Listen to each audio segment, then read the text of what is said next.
On est ici pour parler du master, du parcours ADL, donc le parcours aménagement et développement local.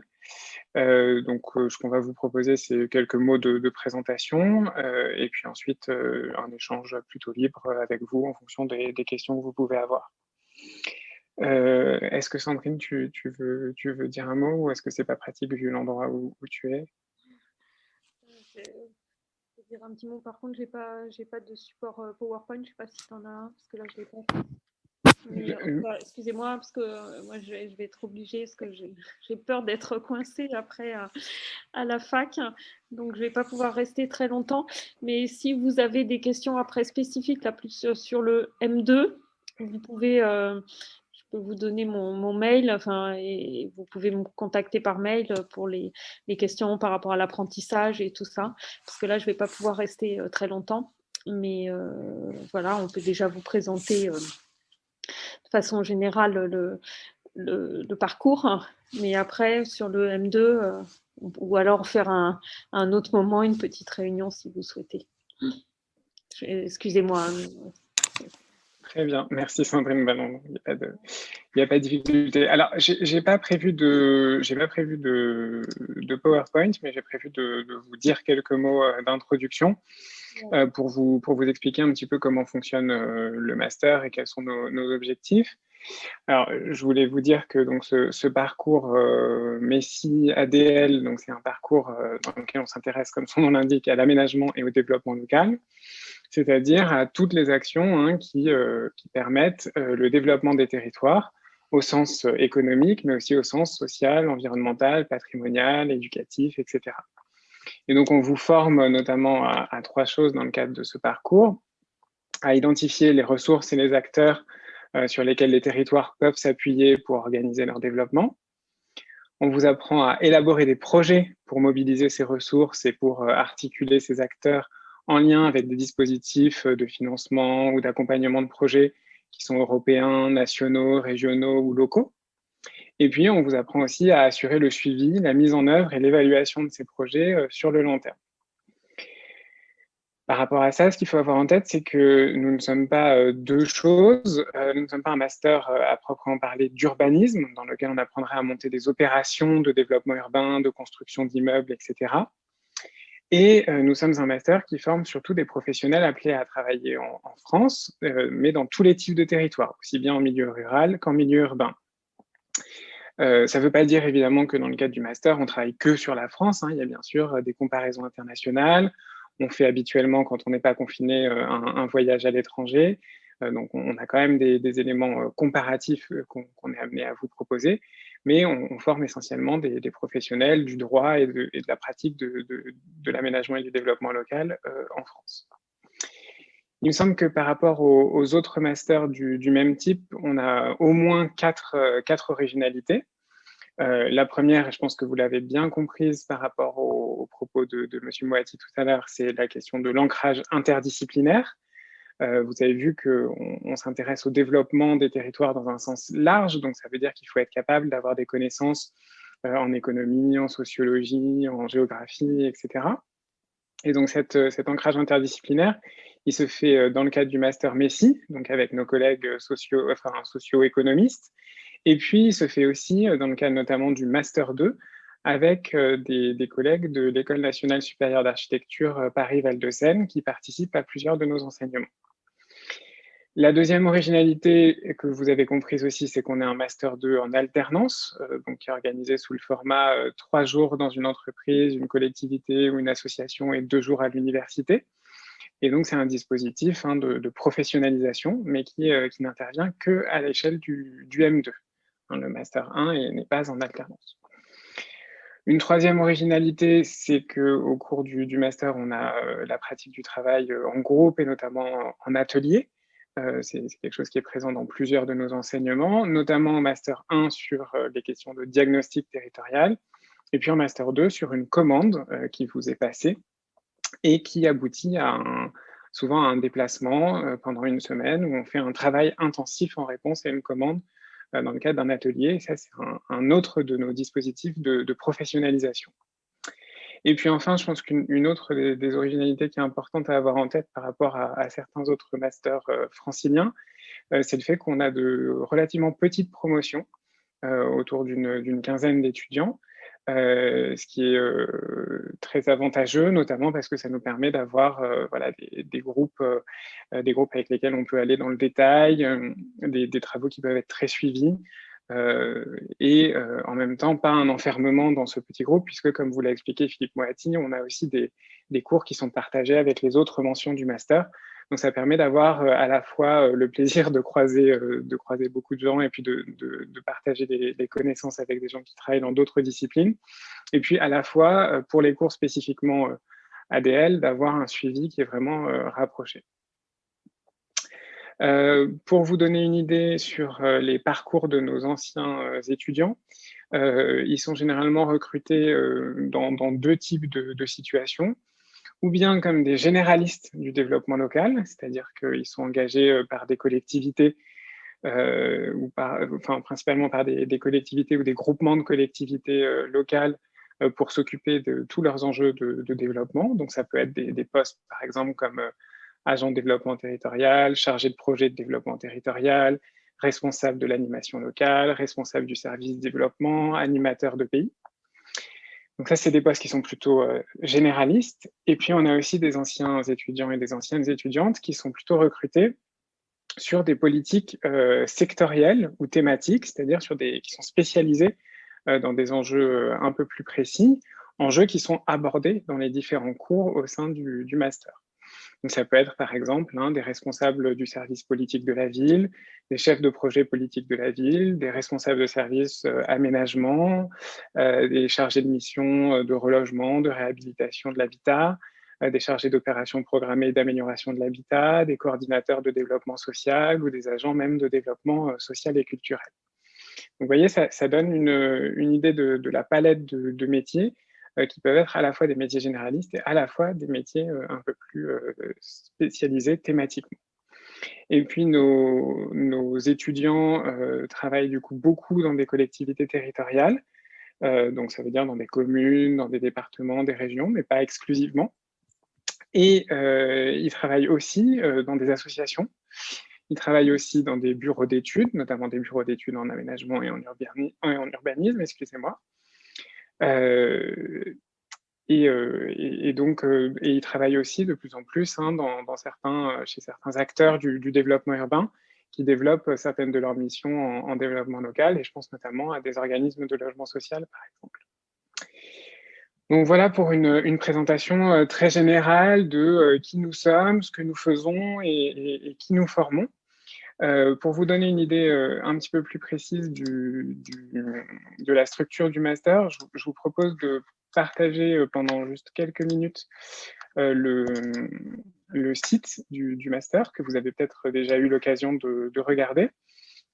Donc c'est un site sur lequel vous trouverez des éléments de présentation générale qui reprennent quelques éléments de ce que je viens de dire à l'instant.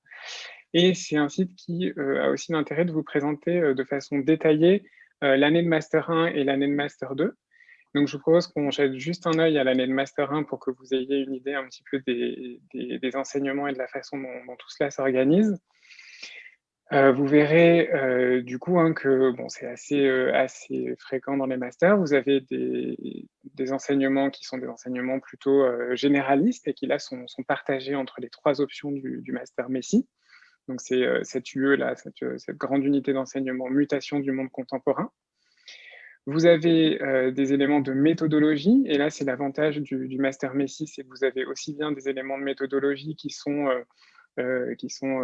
plutôt quantitatifs sur l'analyse de données que des choses qui sont plutôt qualitatives sur par exemple la réalisation d'entretiens ou d'enquêtes.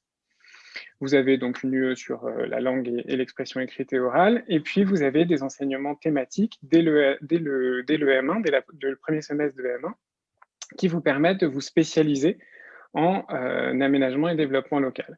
Et au fur et à mesure que le master progresse, les enseignements de spécialisation prennent de plus en plus de place dans le temps que vous consacrez au master. Et vous voyez du coup hein, qu'on est sur des éléments de droit, sur des éléments thématiques généraux sur l'aménagement et le développement local, et qu'on a aussi un mémoire qui accompagne tout le travail sur l'année de master 1.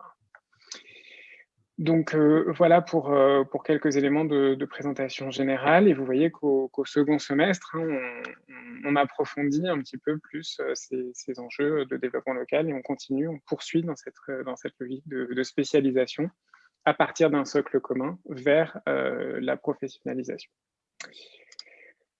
Est-ce que Sandrine, il y a des éléments que j'aurais complètement oubliés? Non, non, pas du tout. Juste peut-être pour le M2, bon, même si on ne peut pas projeter là, le planning, vous pouvez aussi trouver sur le site les différents cours. La progression par rapport à ce que vient de présenter Mathieu par rapport au M1, c'est que on est, comme on l'a dit, en alternance, et que donc il y a une dimension de professionnalisation aussi dans l'enseignement qui est assez forte, et donc qui se traduit à la fois par effectivement des ateliers professionnels. Par exemple, pour vous donner un exemple, ça fait quelques années qu'on a des projets avec les PNR, et on fait des ateliers hors les murs, c'est-à-dire qu'il y a une commande d'acteurs, et les étudiants préparent, vont sur le terrain, présentent aux acteurs et font un rendu sur leur travail, sur les attendus des acteurs locaux. Par exemple, là en ce moment, on travaille justement sur ces ateliers hors les murs. C'est la question des revitalisations des petites villes, des centres-bourgs. Et donc l'idée, c'est de pouvoir justement faire des diagnostics, mais aussi aller plus loin que les diagnostics et faire des propositions de projets, et de voir comment concrètement aussi on peut faire ces projets. Et puis, il reste toujours quand même des enseignements théoriques généraux aussi, mais très ciblés, exclusivement là ciblés sur les questions d'aménagement, de développement local, et avec là aussi des approches plus thématisées. Mais donc il y a à la fois quand même des enseignements qui restent théoriques, des enseignements professionnalisants, et du coup, et puis des enseignements méthodologiques aussi, donc on continue à, comment dire, qui là par exemple vont pas forcément se traduire de nouveau par des enseignements sur le traitement quantitatif ou qualitatif, mais par exemple, pour vous donner un exemple, sur des aspects sur les compétences pour pouvoir animer, à la fois animer une réunion, mais animer, quand on est porteur d'un projet, toutes les démarches qui vont permettre d'être en capacité à animer des échanges, coordonner des échanges entre des acteurs locaux, animer un projet, etc. Donc là, on a des aspects méthodologiques aussi sur ces, pour vous donner un exemple, sur ces dimensions. Ce que disait Mathieu, je le répète aussi, dans le cadre du M2, on a un partenariat avec l'école d'architecture, donc qui est à côté d'Aix-Paris Diderot, de l'Université de Paris, sur le site. Et donc, on travaille à la fois justement sur, par exemple, ces ateliers professionnels, et puis dans le cadre d'un enseignement du premier semestre aussi, où l'idée, c'est justement que vous puissiez échanger, travailler avec des étudiants qui sont architectes, parce qu'on sait aussi que dans les métiers que vous exercez, c'est des interactions et des échanges que vous pourrez avoir, et du coup ils ont des parcours différents, des approches différentes, et du coup la complémentarité est souvent intéressante dans les deux enseignements et les deux projets sur lesquels vous travaillez ensemble. Et puis vous avez après aussi des approches sur, qui sont un peu thématiques aussi, justement, et ça reprend aussi ce que disait Mathieu sur les débouchés aussi de nos formations, puisque vous avez à la fois, par exemple, des choses sur le développement, sur les questions économiques, par exemple, sur les questions de l'habitat, sur les questions les questions environnementales, hein, on a aussi des choses là-dessus. Donc, voilà, vous avez différentes approches qui sont à la fois thématiques méthodologiques et qui permettent justement d'aborder les différentes dimensions qui sont les enjeux dans les questions de développement local. Et l'idée, c'est que, enfin, l'autre chose, c'est que vous avez donc un contrat d'apprentissage. Alors, je reviens un petit peu peut-être sur ce que disait Philippe, c'est-à-dire que Moati, il différenciait un peu ADL par rapport aux autres parcours. C'est pas la seule différence, c'est qu'on a un petit peu plus de souplesse au sens, si vous ne trouvez pas un contrat d'apprentissage, on ne va pas vous dire, ben, on ne vous prend pas.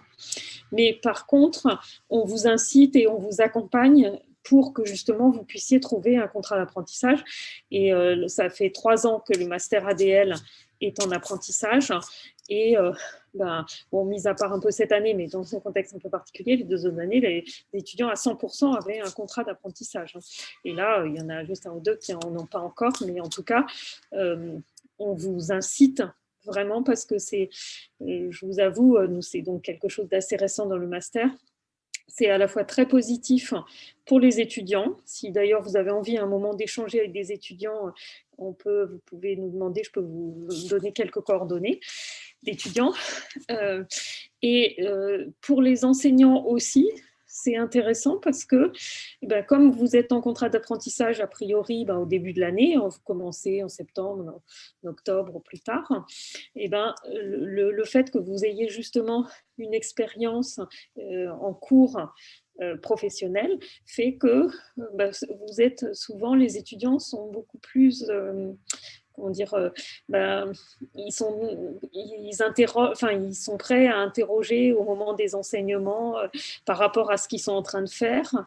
Et donc, du coup, pour les enseignants, moi, j'ai des retours très positifs où, justement, il peut y avoir des approches, enfin, des échanges qui sont aussi très intéressantes parce que remontent des questions par rapport aux expérimentations et à ce que sont en train de faire les étudiants qui sont en lien aussi, bien sûr, avec ce qu'ils apprennent et les cours qui sont faits dans le cadre du master. Donc, voilà, pour l'alternance et pour vous donner juste quelques exemples. Par exemple, l'alternance, elle se fait exclusivement dans la région Île-de-France parce que, comme le disait Mathieu, c'est 3 jours dans l'entreprise, entre guillemets, et puis 2 jours à l'université. Donc, il faut rester quand même à proximité de l'université. Mais donc, on a pas mal d'étudiants qui ont des contrats dans les collectivités. Alors, en mairie, à la mairie de Paris, mais dans d'autres, soit dans des intercommunalités en Seine-Saint-Denis, où on en a eu dans les départements du sud de la région de France. On a aussi des apprentissages, par exemple, cette année, dans des sociétés, dans des bureaux d'études, par exemple, un spécialisé sur les questions de mobilité ou des choses comme ça. Et mais quand même, et ça je répète, à la fois pour les contrats d'alternance et pour les débouchés professionnels, une grande majorité de nos étudiants travaillent dans les collectivités territoriales. Et par exemple, pour vous donner des exemples, je ne sais pas Mathieu, tu peux donner aussi les exemples des étudiants dessus. Par exemple, là, je vous disais sur les mobilités, mais moi j'en suis plusieurs là qui sont une étudiante qui travaille à la mairie de Paris dans le service du développement local dans le 18e arrondissement, donc sur la question de la politique de la ville.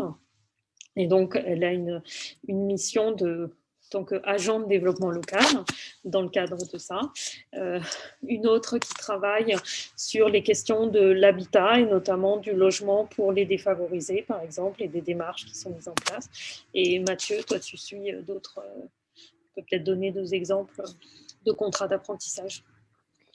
Oui, tout à fait. Je suis notamment une étudiante là, qui travaille chez Pleine Commune, qui suit les procédures de rénovation urbaine qui sont actuellement en cours et qui accompagne, par exemple, des opérations d'occupation temporaire, d'urbanisme temporaire de friches dans le cadre des opérations de rénovation urbaine. Pour vous donner un exemple sur un sujet différent. Sandrine, je me permets juste parce qu'il y a une question dans le chat auquel je ne suis pas certain d'avoir la réponse précise. Donc, tant que tu es là, j'en profite. Il y a quelqu'un qui nous demande, pour ceux qui passent la procédure études en France, comment l'étape de l'examen écrit se déroule-t-il? Alors, Et ben, normalement, elle se déroule, c'est-à-dire c'est la même épreuve pour le M1, si c'est pour le M1, on vous donne la même épreuve que à tous les étudiants, ce dont vous parlez, Monsieur Moati. Donc, c'est une étude, une synthèse de documents, mais on ne vous impose pas de venir, si vous êtes loin, de venir juste en France pour passer cette épreuve. Donc, on vous la fait faire en distanciel. Et alors là, à voir si vous êtes déjà, est-ce que vous avez déjà déposé votre dossier, la personne qui pose la question, le dossier CEF? Parce qu'à ce moment-là, là, moi, je sais que pour l'instant, j'en ai reçu que 2 dossiers CEF, mais je ne sais pas si la personne là qui pose la question, elle peut parler ou pas, ou poser la question sur le chat. Mais en tout cas, l'idée, c'est... Ah ben, si vous n'avez pas encore envoyé, donc vous n'allez peut-être pas pouvoir passer la première session, parce que vous avez vu, il y a plusieurs sessions. Mais en tout cas, l'idée, c'est de vous faire passer, dans un premier temps, l'écrit. Mais comme je vous disais, on ne vous impose pas de venir le faire sur le site. Et on vous enverra par mail le travail à faire et vous nous le renvoyez. Puis après, en fonction du résultat, là, si on vous retient, on vous fait passer un entretien à l'oral comme les autres étudiants. Et pareil, on le fait en visio. Hein. Et après, voilà, on valide. Et juste pour préciser d'ailleurs, pour les étudiants, je ne sais pas s'il y en a beaucoup, mais pour le Master 2, le fait qu'il est en alternance fait qu'on ne peut malheureusement, enfin, on ne peut pas prendre des étudiants qui n'étaient pas une année avant en France. Parce que les contrats d'apprentissage ne peuvent pas vous être donnés si vous êtes juste arrivé pour le M2 en France. Je ne sais pas, c'est clair ce que je dis, excusez-moi. Ben, merci beaucoup, Sandrine. Je pense que oui. Et puis sinon, il y a ton adresse mail qui est juste sous ton visage. Donc, je pense que s'il y a des questions supplémentaires sur ce sujet, c'est possible de te contacter pour avoir vraiment une réponse adaptée à la situation. Alors, pour le M2, je vois qu'il y a une question. Il n'y a pas d'épreuve écrite pour entrer dans le M2. On regarde votre dossier. Et en fonction du dossier, on vous retient et on vous fait passer un oral. Mais il n'y a pas d'épreuve écrite pour l'entrée dans le M2. Mais par contre, il y a un entretien qu'on fait avec les 2 collègues pour à la fois... mais une fois qu'on a bien déjà validé que votre dossier nous paraît adapté au master. Et pour répondre aux 2 questions sur les sessions d'admission, c'est possible effectivement de candidater à la première session, mais si ce n'est pas pratique pour vous, c'est tout à fait possible de candidater à la seconde session. Il n'y a pas de pénalité particulière liée au fait de candidater à la seconde session d'entretien. Et là, vous pouvez regarder parce que sur les dossiers CEF, je sais, excusez-moi, j'ai plus la date exacte en tête de la fin, mais vous pouvez peut-être les déposer là encore maintenant. Hein. Mais ça, si vous pouvez m'envoyer un mail, je vous enverrai les réponses par mail pour les dates. Est-ce qu'il y a d'autres questions? Remarques, demandes de précision? Oui, bonjour. Est-ce que je sais pas si vous m'entendez, si vous il y a un petit rigolo. Je suis désolée, on ne vous entend pas très bien, Inès. On entend un bruit. Si vous pouvez taper votre question. Si quelqu'un d'autre souhaite prendre la parole, c'est possible. Sinon, en attendant que vous réfléchissiez, je peux peut-être vous montrer, par exemple, c'est un exemple de rendu qui a été fait par des étudiants de Master 2 l'année dernière sur la semaine intensive dont je suis en train de vous parler tout à l'heure, qu'on fait sous la forme d'un atelier professionnel en partenariat avec les parcs naturels régionaux. Et là, c'est un travail qui a été fait par certains de nos étudiants en collaboration avec des étudiants de l'école Paris-Val-de-Seine, où on leur avait demandé de faire à la fois un diagnostic de la trame verte et bleue, donc des ensembles naturels dans un village qui est le village de Fénétrange, en Moselle. Et l'idée, c'était d'essayer de voir quel était l'état de cette trame verte et bleue dans le village et de voir comment elle pouvait être mobilisée pour essayer de rénover et de redynamiser le cœur du village. Et donc, vous voyez que les étudiants ont fait un travail qui se centrait autour de cette question, qui était comment faire de la trame verte et bleue un levier touristique, écologique et social pour redynamiser le village de Fénétrange. Ils ont fait donc tout un travail ensuite de repérage et de diagnostic sur la commune, sur l'état de ses ressources naturelles. Et à partir de ce diagnostic, ils ont proposé des pistes d'intervention. Alors, vous pouvez voir par exemple ici un exemple. Donc ça, c'est la trame verte telle qu'elle a été analysée dans le centre-bourg de Fénétrange, qui se situe ici, vous voyez, avec une église, un château médiéval ici. Et on a un centre-bourg qui est particulièrement fermé et difficile d'accès. Et les étudiants ont essayé de le mettre en valeur, en tout cas de faire des propositions pour le mettre en valeur, en essayant de valoriser les anciennes douves qui existaient et qui ont disparu depuis, pour en faire des espaces de plus grande biodiversité et pour essayer d'améliorer les conditions d'habitat et donc de créer des jardins en lien avec certains des logements du centre-ville de Fénétrange. Donc c'est vraiment un exemple très, très précis d'un des rendus que nos étudiants ont pu faire au cours de l'année précédente. Mais je pense que ça vous donne une bonne idée de ce chaînage entre des éléments de diagnostic et des éléments de projet qu'on essaye de proposer dans le cadre du master. Donc je vois que Inès a pu poser sa question, qui était donc qui souhaiterait travailler sur le développement durable, plus spécifiquement sur la transition énergétique.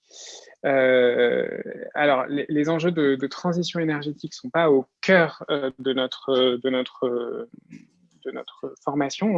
On est une formation généraliste en développement des territoires. Par contre, il y a effectivement un cours au cours du Master 2 qui est consacré aux questions de développement durable et de transition écologique, particulièrement en lien avec les territoires. Voilà. Et il y a un cours plus général en Master 1 sur le développement durable et sur les enjeux à l'échelle de la société entière du développement durable. Donc, vous avez cette évolution. Puis, comme vous le voyez dans l'exemple que j'ai montré, il y a quelques travaux et quelques éléments qui sont proposés par les étudiants en lien avec des questions de transition écologique. Pas forcément dans le cas présent de transition énergétique précisément, mais ça vous donne une idée.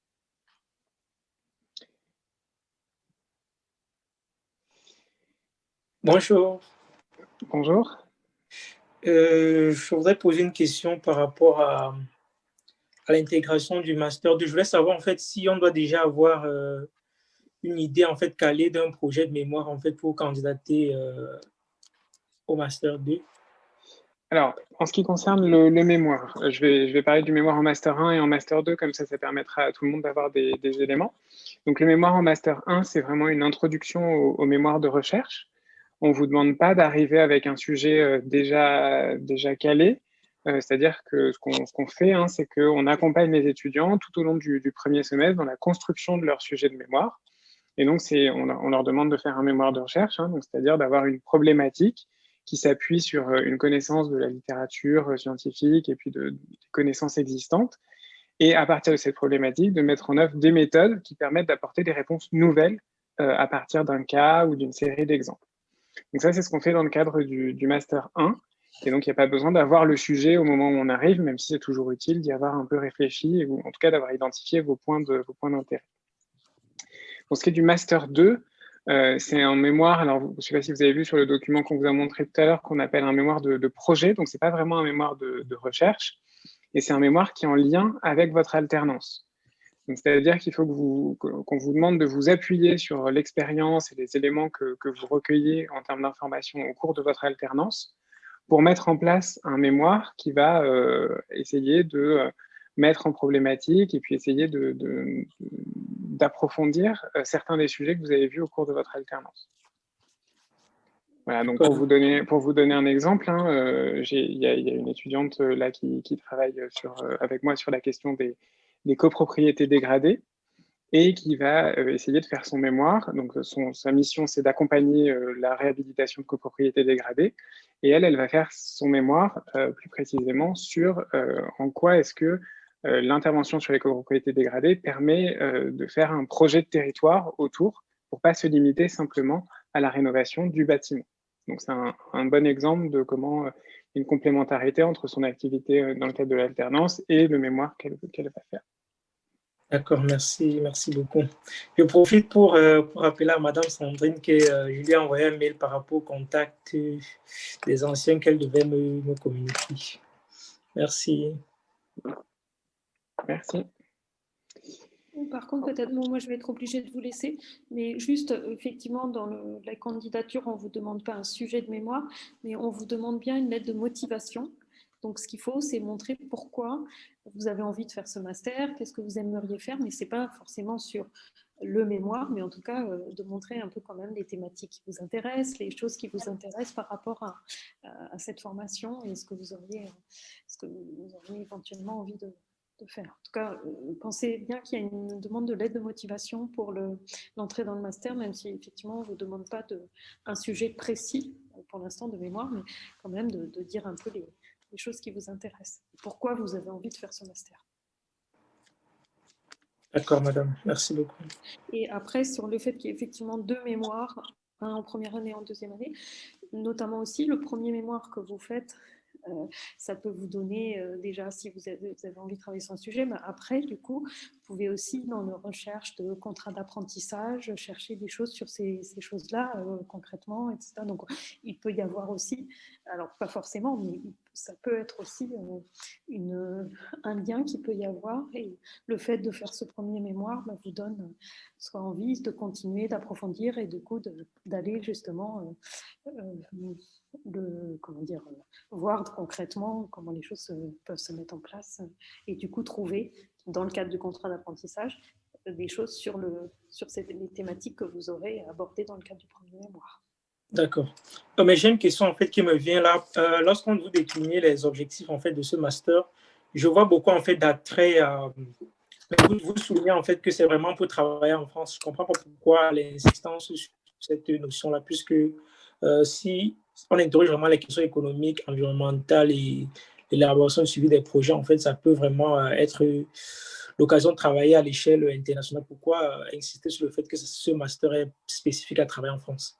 Donc, vous avez tout à fait raison, hein, sur les compétences fondamentales, ce n'est pas des compétences qui sont spécifiquement franco-françaises. Par contre, ce qu'il faut avoir en tête, c'est que vous avez des cours de droit de l'aménagement et de droit de l'urbanisme, des cours de finances locales, par exemple, qui sont des cours qui sont quand même centrés sur la situation juridique et économique française. Donc évidemment, avoir fait ce master ne vous empêche pas de travailler dans un autre pays. Par contre, il vous prépare vraiment beaucoup au cadre législatif français. Oui, donc c'est pour ça que je me permettais de le préciser, et notamment aussi parce qu'il y a d'autres masters qui sont spécialisés sur certaines aires culturelles ou sur certaines zones géographiques et qui pourraient mieux satisfaire certains étudiants. Mais bien sûr, il n'y a pas de problème avec le fait que nos étudiants aillent travailler ailleurs, et effectivement, on donne des compétences qui sont généralistes.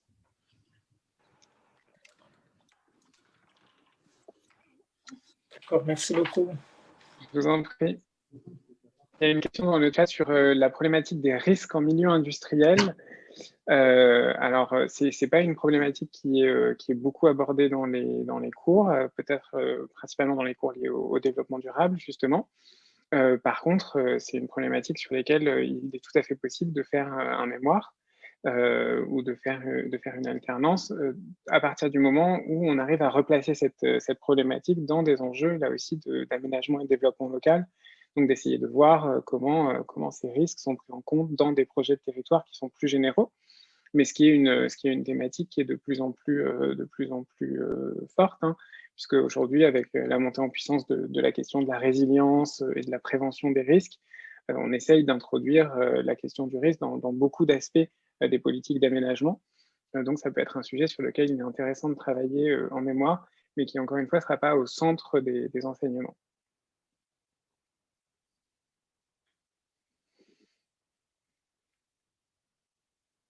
Est-ce que vous avez d'autres questions, sources de curiosité? Bonjour, vous m'entendez? Oui, très bien. Du coup, j'ai vu sur la première présentation que l'oral, c'était le 7 avril. Oui. Et c'est le même jour pour tout le monde? Alors, a priori, oui, mais on peut... il me semble que l'année dernière, notamment, on avait eu plusieurs sessions d'oral sur 2 jours. Je ne suis pas certain, mais alors le problème, c'est que vous êtes en terrain, c'est ça, pendant la première session d'oral? Oui, c'est ça. Alors, je pense que c'est possible de postuler à la deuxième session de toute façon sans aucun souci. Et en ce qui concerne la possibilité de faire l'oral un autre jour, le terrain est sur combien de temps? Il est jusqu'au 9 avril, je crois. Oui, c'est une semaine, dans 5 jours. Oui, c'est sur le 7 au 9 avril. Ok. Donc ça veut dire que c'est éventuellement possible le 6. Bon, il faut que je revienne vers vous à ce sujet. Il faut qu'on en discute avec Sandrine, mais comme c'est un sujet qui concerne principalement les L3 de l'Université de Paris, on pourra revenir vers vous par mail. Merci. Monsieur. Alors, pour ce qui est juste, je vois que Inès a posé une question sur les annales. Alors, il n'y a pas d'annales et de correction des concours d'entrée sur le site de la formation, effectivement, mais les concours d'entrée, enfin, l'écrit d'entrée se fait sur le mode de la note de synthèse, en gros, hein, c'est l'esprit.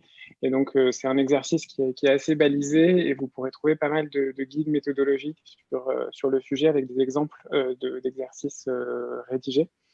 Donc, je pense que vous pourrez même, en tapant sur Internet, note de synthèse, trouver quelques éléments pour vous guider. Voilà. Et ayez bien en tête que ce qu'on évalue dans le cadre de ce concours d'entrée, c'est vraiment votre capacité à analyser des documents et à rédiger correctement. Donc, on n'est pas centré vraiment sur la question de méthodologiquement, est-ce que c'est parfait, quoi. C'est vraiment votre capacité d'analyse, de synthèse et de rédaction qu'on évalue. Donc, oui.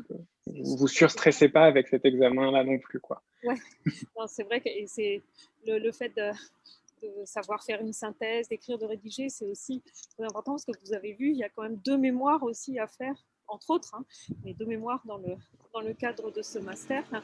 Et effectivement, l'évaluation, l'examen, ça porte pas sur la connaissance de choses, mais là, ce qu'on teste, c'est vraiment vos capacités à écrire, à faire une synthèse, voilà, sur des sujets qui sont généraux. Hein.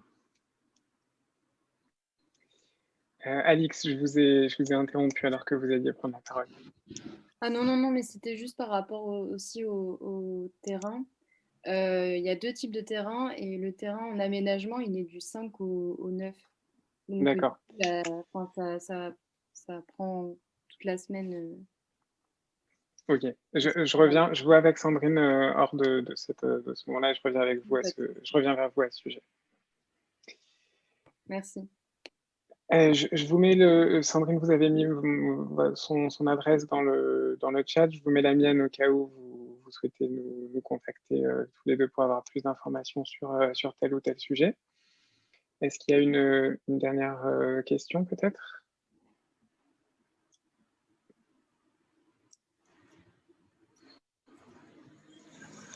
Écoutez, dans ce cas, je vous propose qu'on se sépare. N'hésitez pas à nous écrire si vous avez besoin. Et puis, je souhaite une bonne fin de journée à tous.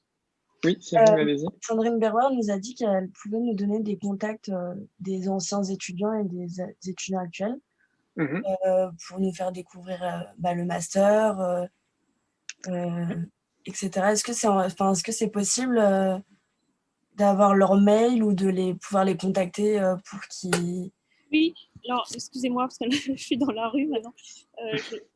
Écrivez-moi et je vous enverrai des liens mail. Hein. D'accord, merci beaucoup. Pas d'autres questions? Très bien. Eh bien, écoutez, merci à tous. On est vraiment disponible par mail si vous avez des choses qui vous viennent d'ici là. Et donc, on vous souhaite une très bonne fin de journée et un bon retour à domicile pour Sandrine.